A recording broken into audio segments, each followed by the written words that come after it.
L'un des disciples d'Emmaüs se nomme Cléophas, mais c'est le second qui, ici, m'intéresse, le disciple sans nom.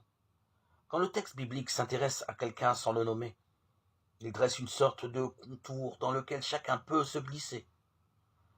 L'autre disciple, ami auditeur, ami auditrice, c'est chacun de nous.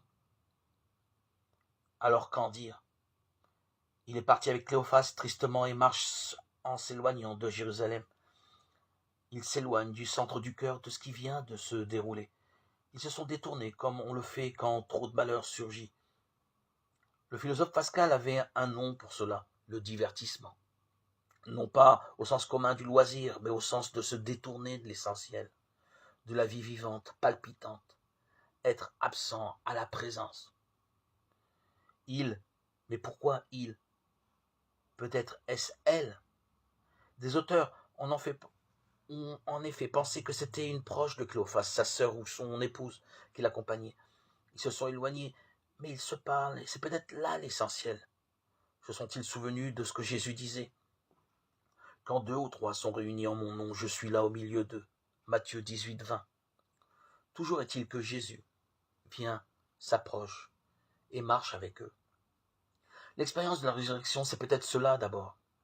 Découvrir que, quand on est deux ensemble, présents l'un à l'autre, il y a plus que nous-mêmes.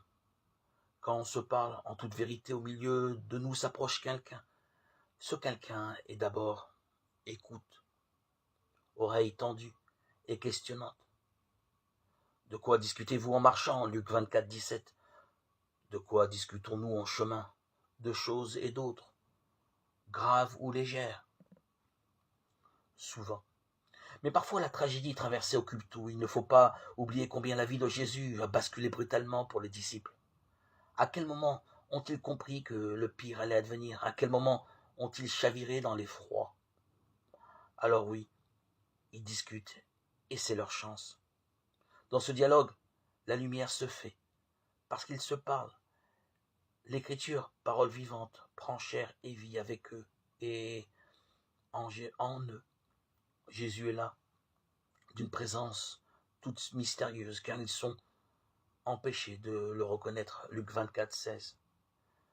Peut-être cet empêchement est-il lié à leur mouvement, ils sont encore en train de s'éloigner, mais ce n'est plus un éloignement, puisque le cœur de leur histoire, de toute histoire, est avec eux.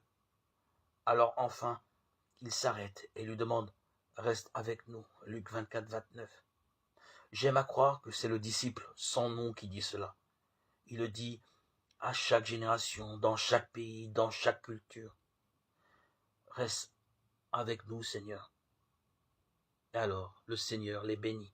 Luc 24, 50.